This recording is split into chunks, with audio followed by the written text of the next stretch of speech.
back. We're back here with Aodhan. Hello. He's ready to answer the big questions. Questions we all need the answers to. Are you ready, Aodhan? Have you stirred? I think I'm ready. I think had a strong drink just to get yourself ready. It's quite a weak squash, to be honest, but it's very tasty. Yep. What flavour, by the way? It is was it mixed berries kind of thing? It's what is it called? It's got a particular name. I can't remember.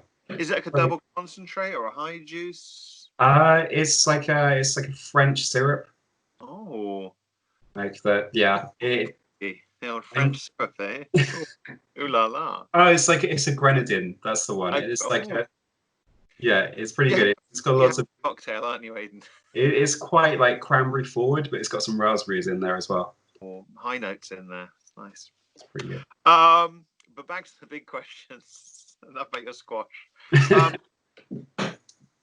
First one is a tricky one. I know you're quite the painter, so. What's your favourite paint, and why is it null oil? Ooh, that's a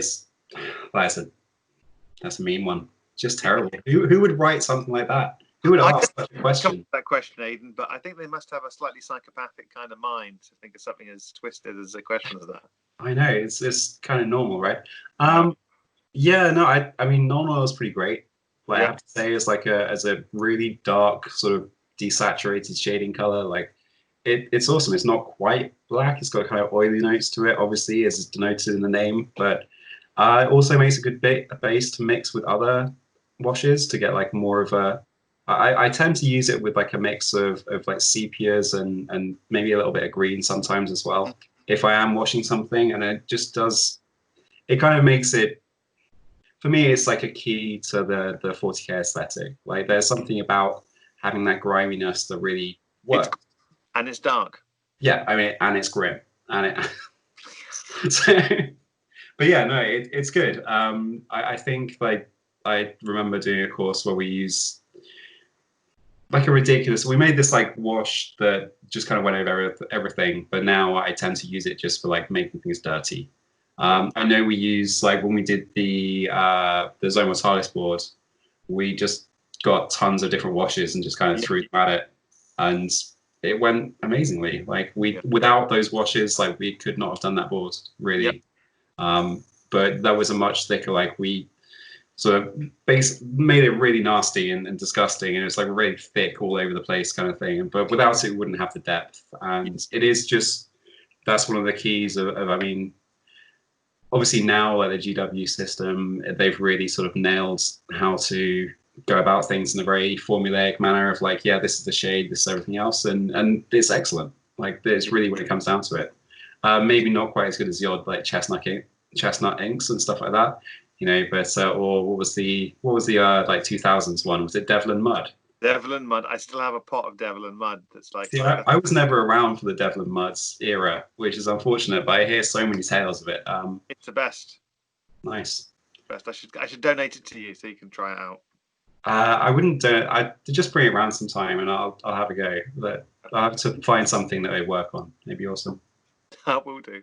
You still need to see these skaters. What was your favourite paint? You didn't choose one. I didn't choose a favourite paint. Oh, so that's a very good question. So I thought we just basically said that it was not anyway. But like, it's just your answer. GW washes in themselves are great. I do like was it a Druichi Violet? That's awesome. Yeah. But I think like for most used like favorite is probably like Decayed Metal from Scale 75. Oh yeah. I think that's just an incredible shading color for like any metallic. Well, obviously any golden based metallic. Yeah. But you could still probably put it in if you did some deep shadows. But there's also Black Metal, which is better for silver. Black Metal. But, yeah, no, Decayed Metal is probably but yeah, still non-oil, very good, but not as good as Decayed Metal. Yeah, there we go, guys. Top tip. That's on my shopping list. Another tricky one, Aodhan. I had a few answers already. What's your favourite dice? My favorite dice is that's a very tricky question. I think Mm. my favorite dice is going to be linked to like favorite memories more than anything specific. So for me at the moment, I'm going to go and say D10 due to yeah. Well, it's a controversial choice, obviously, but I had you down for a D20, man, but a D10, that's an interesting answer. I think it's from an emotional standpoint. Like we had a role playing group that would meet here playing. I can't even remember what the system was. Jamie's going to kill me. Um, so yeah, it was like a woke future dystopian X-Men. Um, so yeah, it was great. But basically, the system was like get a bunch of D10 and throw D10 everywhere, Yeah. and so you could make things easier for yourself and like change the results you needed by spending dice rather than rolling them and stuff like this. And it was a nice time and like yeah, it was a lot of fun. I kind of really miss that session as well. But yeah, it was just I have this really like acid green set of D10s that I got at Salute that are just really because I always need like a high contrast dice because of the ways my eyes work. Oh, Um, yeah. but they're just beautiful. I love these acid green D10s. Like they're amazing. Nice. Perfect. That's a good answer. Third question. Bards, yay or nay? So I've never really played D&D. Like I have done a couple of sessions, but we've never had a bard, and so I don't really feel qualified to answer this question correctly. But in general, don't we all need a bit of music and performance in our lives? We do. I think we do. So yay. Yay. Very much yay. Mimics. Where? Exactly. That's their power. There could be one in your room right now. I wouldn't know. The table seems pretty solid. Chair seems okay. What about the glass? Like, what if they got this small? They just eat your face straight off. Who knows? Nightmare. Terrible. Yes. So, any tips Yeah. for people with potentially having mimics in their house? Be vigilant. Be alert. Please stay alert. Your country needs alerts. Please go and make a thing. Stay alert. Mimics. Sure. Anything else? That's another third and funny line. Just yeah. It's gonna be the classic the table laugh thing. Like, don't worry. I think everyone's seen that one. Mimics. So we had the wonderful Sasha. Thank you, Sasha, as our last interviewee. And he asked a question, which, if I remember rightly, was if you had to come up with a setting for a game, just give a rough idea of what kind of setting you would like for your game. What world setting? How would you like it to be? I think it's going to have to be pretty reductive, but something along the line of like a narrative tabletop that interacts, like some basically like a Firefly-esque universe, but more sort of space piratey rather than cowboys. But you'd have to have like some kind of way of creating sort of interpersonal like skirmish game with role play elements, but also having like a ship battle element as well. I think that would be amazing. But it's having like those three tiers of something. It'd be quite tricky to like create as a game. It would work as a campaign, I imagine, but you could just have it as like it would never be a good pickup game.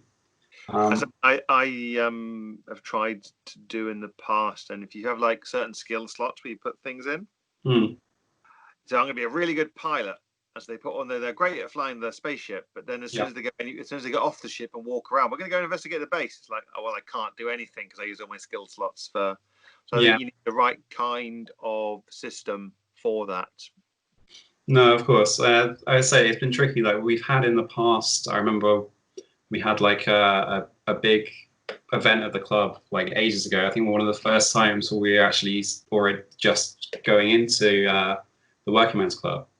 And we tried to do like affecting different parts of the game. I think there was some Battlefleet Gothic going on, and then like people fighting in a space station, and then what was happening in between those two games was affecting like a big apocalypse game, and that was really cool as an idea. But trying to make that work into something that's a bit more concise. Yeah, I'm not sure, but anything that involves like space piracy would be awesome. Space pirate.